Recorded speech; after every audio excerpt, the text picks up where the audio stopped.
Hello थ्रियन family. Series divine throne के पिछले एपिसोड में हम लोगों ने देखा हुआ होता है सीमा सियान और कायर के बीच की काफी इंटेंस फाइट को, जहाँ पे सीमा सियान ने अपनी ब्लड पावर को एक्टिवेट कर लिया था, जिसके पास ये जो फाइट थी वो काफी ज्यादा आइकॉनिक लेवल पर होती है। साथ ही यहाँ पे सभी लोग काफी ज्यादा हैरान भी होते हैं क्योंकि उन्हें पता था कि जो सीमा सियान है वो रैंक 4 का हीलर है, लेकिन उसने जो पावर शो करके दिखाई थी वो काफी खतरनाक थी।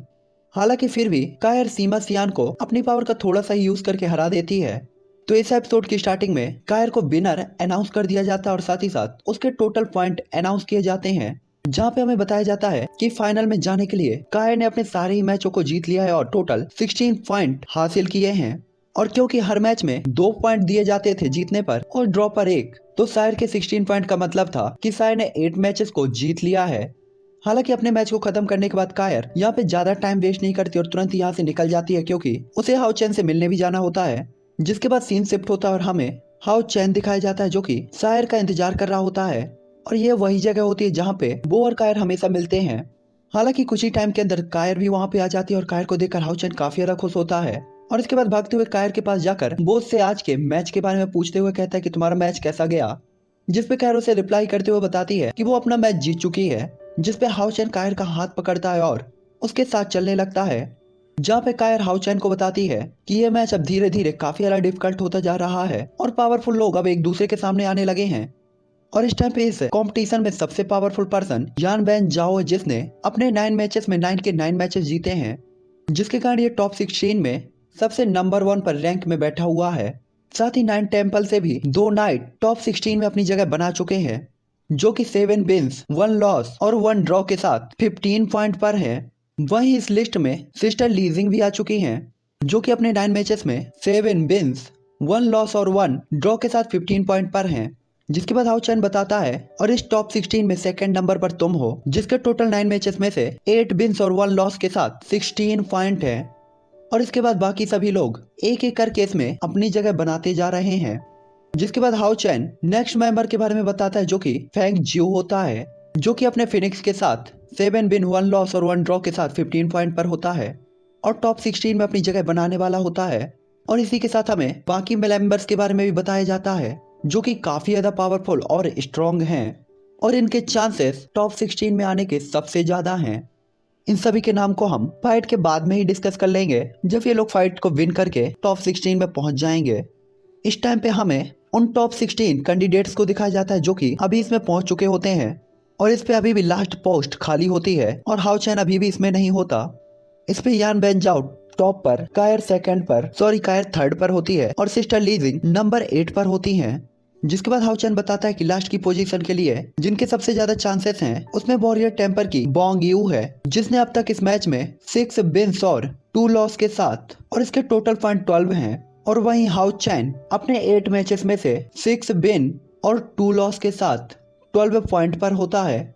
और इसीलिए अब जो लास्ट मैच होने वाला था वो last match how chain versus बांग यू होने वाला था।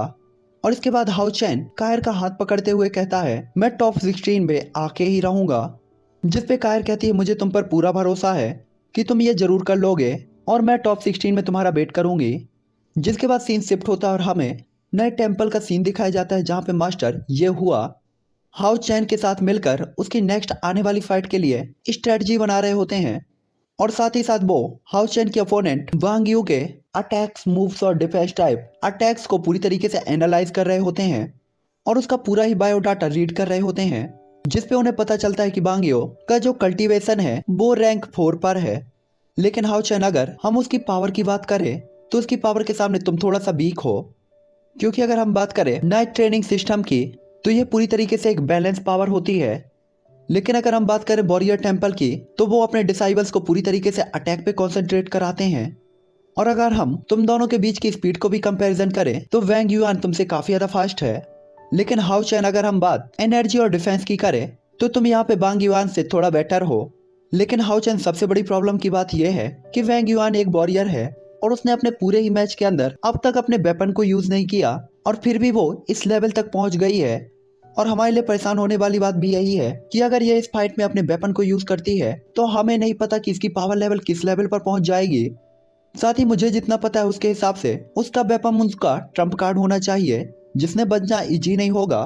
इसीलिए हाउ चैन, ये जो लास्ट पोजीशन है तुम्हें इतनी आसानी से नहीं मिलेगी, इसके लिए तुम्हें काफी मेहनत करनी होगी। आखिरकार वेंग युआन को बैटल एक्सपीरियंस तुमसे काफी ज्यादा है और यही एक रीजन है कि उसकी बॉडी भी काफी ज्यादा स्ट्रांग है।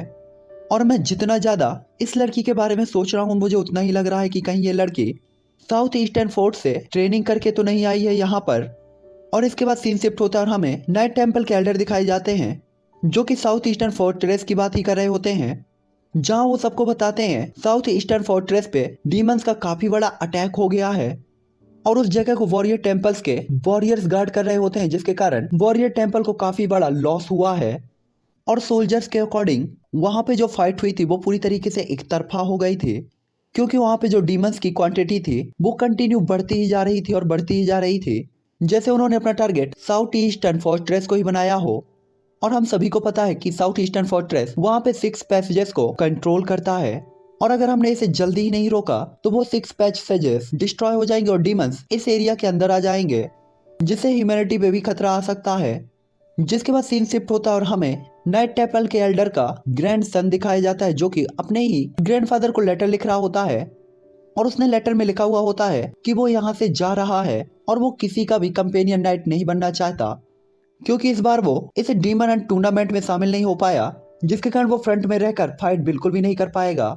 लेकिन उसके पास अभी भी एक रास्ता है जिसकी वजह से वो डीमन से फाइट कर पाएगा, इसीलिए उसने लोअर लेवल के सोल्जर बनने का तरीका चूज किया होता है, जिसके कारण वो डीमन से फाइट कर पाए और अपने मदर और फादर की डेथ का रिवेंज ले पाए।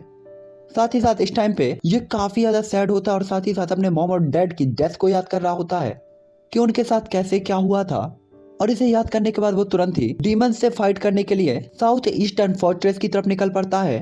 हालांकि वो बाहर निकला ही था कि तभी उसे कुछ शोर सुनाई देता है और इसके बाद नाइट सोल्जर्स का एक ग्रुप उसे दिखाई देता है जो कि नाइट टेम्पल की तरफ जा रही होती है और वो चिल्ला रहे होते हैं, हट जाओ, अर्जेंट मैसेज है, डीमंस बॉर्डर तक पहुंच चुके हैं और हमारे सोल्जर्स पे अटैक करके उन्हें मार रहे हैं और वो कभी भी उस बॉर्डर को डिस्ट्रॉय करके अंदर इंटर हो सकते हैं। ये सुनकर ये बंदा तुरंत ही कहता है, लगता है ये टाइम आ गया है और अब मुझे वहां जाकर खुद ही इस मामले को संभालना होगा। और इसके इस थॉट के साथ ये वीडियो भी यहीं पे एंड हो जाता है। तो मैं मिलूंगा आपसे नेक्स्ट वीडियो पे। अगर आप लोग को ये एपिसोड पसंद आए तो इसे लाइक शेयर सब्सक्राइब कर देना। Bye bye.